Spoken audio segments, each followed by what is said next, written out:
Good morning, good morning, good morning. It's me, Kenny Polcari, your host of the party. And today is Tuesday, January 24th. Now, yesterday I made a mistake. It was the 23rd. I thought it was the 25th. Please excuse me. Today is Tuesday, January 24th. And what is it that's going on today? Stocks exploded higher yesterday, right? Went right up and through the trend line. There was no stopping them. 2022 losers are presenting great opportunities for investors so far in 2023. And we'll talk about that. The Fed remains in lockdown mode ahead of the Fed meeting next week. And OPEC Plus is expected to hold the line on production, right? And oil's holding oil steady here at $82 a barrel. And what do we have for dinner tonight? We're going to have the sea bass with bacon and leeks. Delish. Okay, so it went boom, boom, boom yesterday, right? Stocks surged even higher on Monday, January 23rd, 2023. Tech leading the way higher after having gotten absolutely clobbered in 22.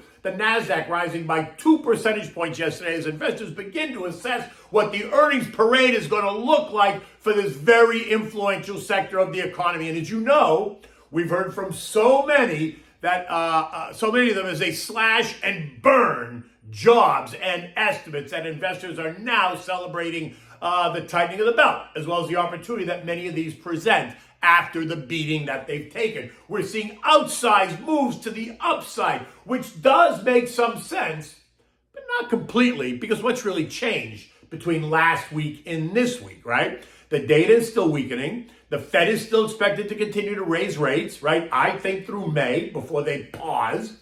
Inflation, while trending lower, is still historically high, leaving the Fed in a position to remain more hawkish.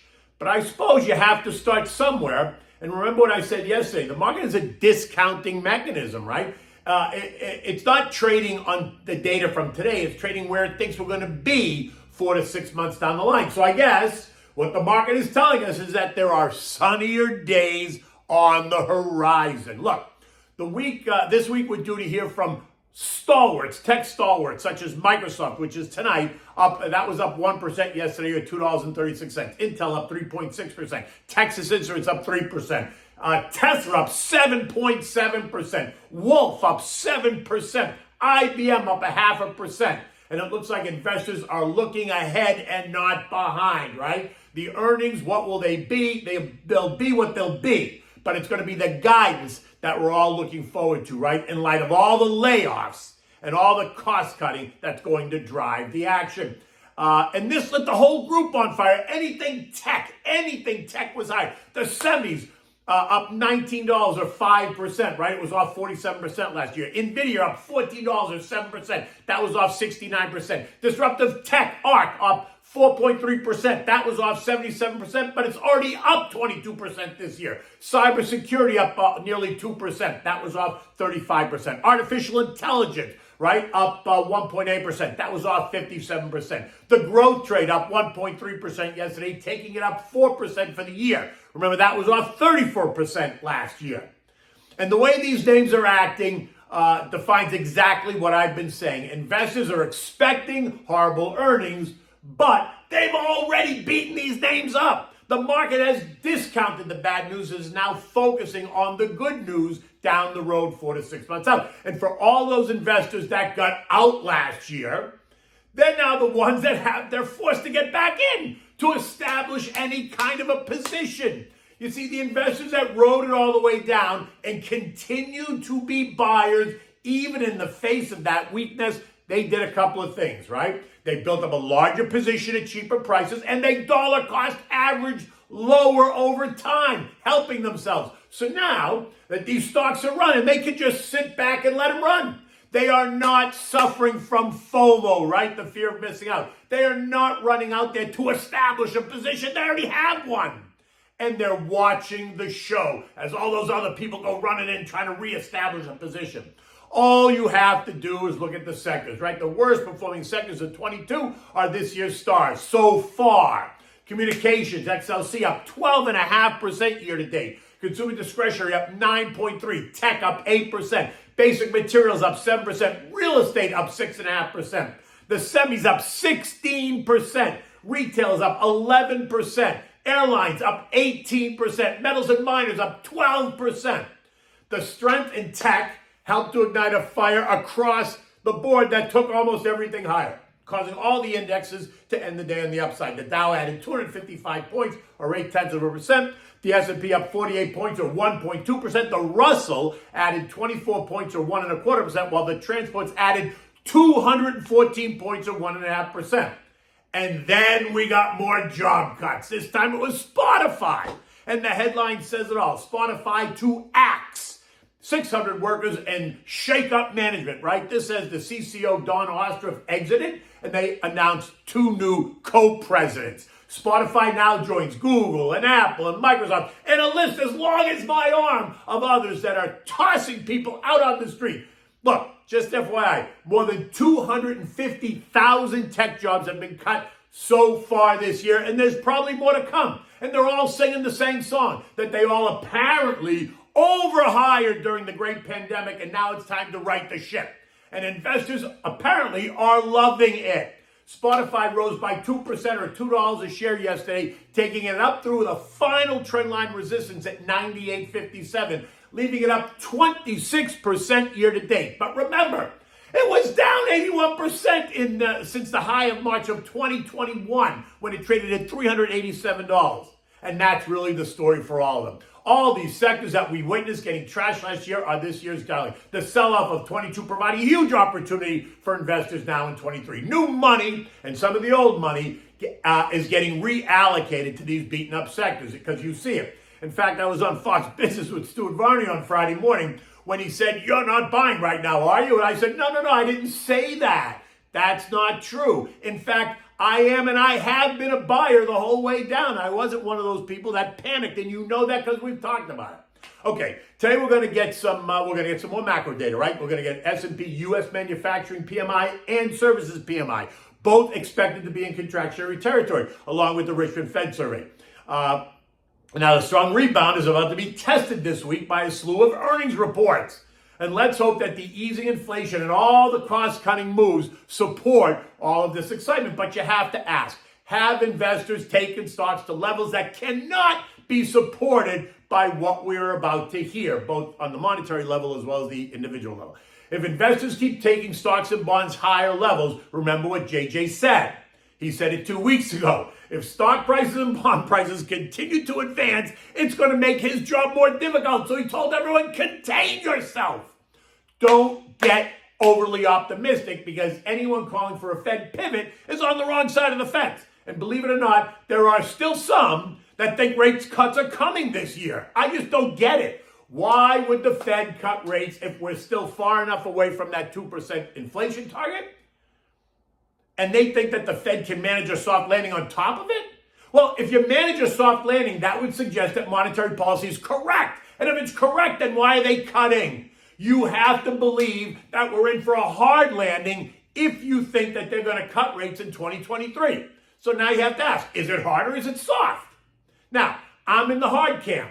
Not a disaster camp, but not the soft camp either. So while I'm loving this push up in prices, I am not yet convinced that it's time to completely celebrate, right? And while I think we could push a bit lower, it's not going to stop me from sticking to the plan and buying stocks on sale, right? I reiterate, don't be a chaser. When they want to run, let them run. Be there, though, on the pullback, right? That's the opportunity. Now, so far this morning, we've heard from GE. They beat, quoted up $2 now. Danaher, they beat. Triple M missed. That's quoted down $3. Johnson & Johnson beat, quoted up $4. DH Horton, they beat. They're quoted up $1. Verizon, they hit the number, but they lost Fios customers. Stock is down 3% or $1. That's a 67% beat rate, keeping this quarter's beat rate at about 70% versus the usual 75%. But it's still early in the game, and that's going to help support the recovering narrative. But remember, these beats are all on lowered estimates. So listen to the guidance and stick to the plan.